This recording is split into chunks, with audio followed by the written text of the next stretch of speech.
a Russian missile detonates in a Polish field. The crater is 10 meters wide, about the length of a large family car. No injuries, no damage. Yet NATO scrambles jets. Europe holds its breath, markets flicker, one missile, and the continent's economic stability suddenly feels like glass. This wasn't just a near miss, it was a preview of how quickly markets could unravel. How close did a single Russian missile come to turning Europe's economic stability into a war zone? The answer isn't in the blast radius, it's in the chain reaction that never happened, but almost did. Picture the village of Tarnowa Kolonia, eastern Poland. A Kh-101 missile, suspected Russian, crosses into NATO airspace during a strike on Ukraine. Poland, a NATO member, scrambles its jets. The German Air Force joins the patrol. The alliance vows to defend every inch of territory. But the real tension isn't military, it's economic. Europe already bleeds from a Middle East war and great power rivalry. One miscalculation, one missile mistaken for an attack, could trigger Article 5. Markets would freeze, supply chains would snap. The 4-year-old war would spill into a new continent. The missile landed in a field. The gamble landed on a knife's edge.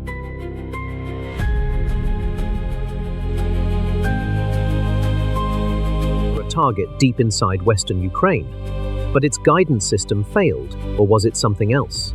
The missile veered north, crossed the border, and detonated in a farmer's field near Tarnowa Kolonia, eastern Poland. The blast carved a crater 10 meters wide, about the length of a large family car. No injuries, no structural damage. Yet within minutes, NATO scrambled jets. Polish F-16s roared into the sky, joined by German aircraft patrolling the alliance's eastern flank. What if the missile had hit a NATO base? The economic fallout would have been instant. Markets would have plunged. Insurance rates for Eastern European infrastructure would have skyrocketed. Europe's fragile energy grid, already strained by war, would have faced a new crisis of confidence. Poland is a NATO member, therefore the alliance vowed to defend every inch of its territory. But the missile's flight path raises a deeper question. That 10-meter crater in the soil, it's a scar. But the real crater Europe now faces is an economic one, waiting to be measured. But why was this missile flying over Poland in the first place, and who was the real target? The radar operators saw an object deviate from the known flight path of Russian missiles hammering western Ukraine. It was not following the pattern. It was heading straight for NATO airspace. Within minutes, the operational command in Warsaw activated a protocol that had been rehearsed for decades but never executed in real time. 2 Polish F-16s were already on alert, scrambled before the missile even crossed the border. But this was not a drill. The jets tore through the pre-dawn sky, their afterburners carving a sonic signature across eastern Poland. On the ground, air defense units went to full readiness. The German Air Force, already patrolling Polish airspace under NATO's integrated air shield, redirected their own aircraft to support. Every second mattered. The missile, whatever it was, had already detonated in a field near Tarnowa Kolonia. The crater was the size of a large family car. No injuries, no damage. But the protocol did not stop at the explosion. NATO's chain of command lit up. The alliance's integrated air defense system had just been violated. The jets were airborne, but the real question is what they were ordered to do next.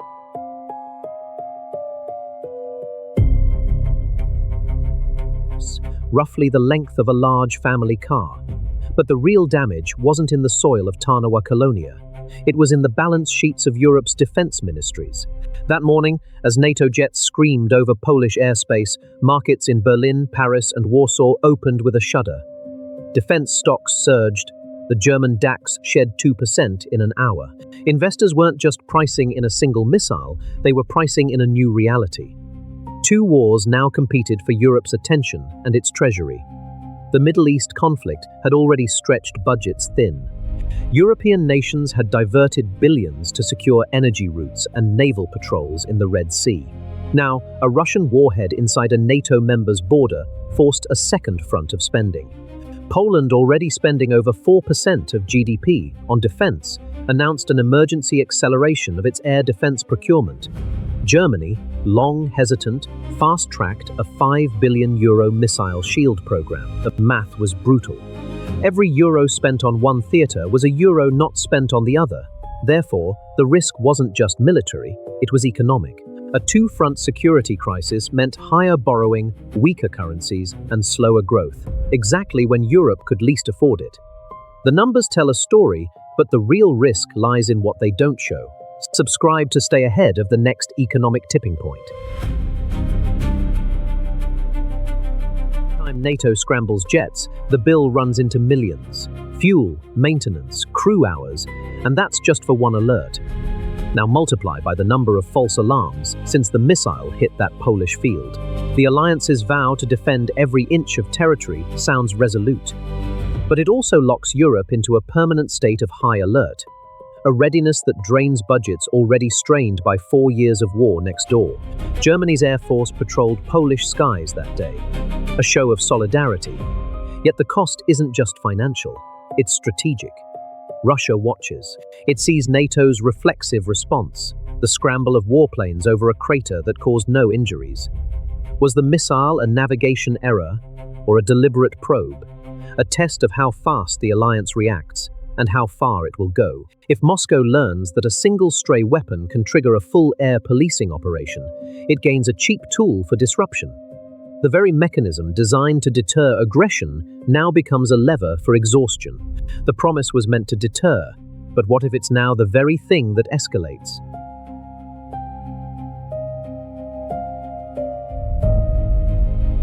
The war in Ukraine had drained reserves, energy prices had spiked, defense budgets were climbing.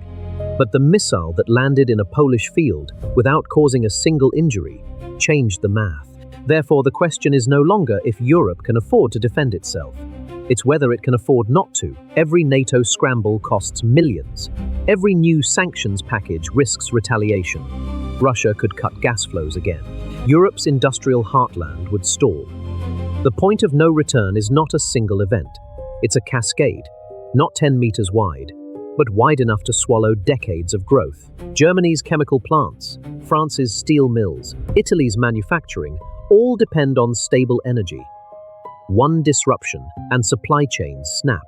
The European Central Bank has warned that a prolonged conflict could push the Eurozone into recession, but the real tipping point is psychological. When investors lose faith in Europe's ability to stay out of war, capital flees. That's the moment the economic crater widens. The crater in Poland was 10 meters wide, but the fallout could be measured in trillions. A Russian missile detonates in a field in eastern Poland. The crater is 10 meters wide, about the length of a large family car. No injuries, no damage. But the explosion sends NATO jets screaming into the sky. Poland is a member of the alliance. Article 5 is a promise, not a threat. Yet the scramble itself is the signal. Europe's economic stability rests on a line drawn in the dirt. One missile crossed it. The question is not whether the war can spill over, it already did. The real question, how close did a single Russian missile come to turning Europe's economic stability into a war zone? We will never know. The missile was suspected to be a Russian Kh-101, but no one can prove intent. Was it a mistake, a test, a warning? The answer is locked inside a black box in a war zone. What remains is the scramble, the moment when certainty evaporated. Europe chases certainty, the way a drowning man chases air. But certainty is a luxury of peacetime. In a world where a single missile can land in a NATO member's field without triggering a response, the only certainty is that the line between stability and war is drawn in sand. And sand shifts. Next up, how the Middle East's oil chokehold could make this crisis look like a warm-up. This is the Monopoly Matrix, where geopolitics meets the balance sheet.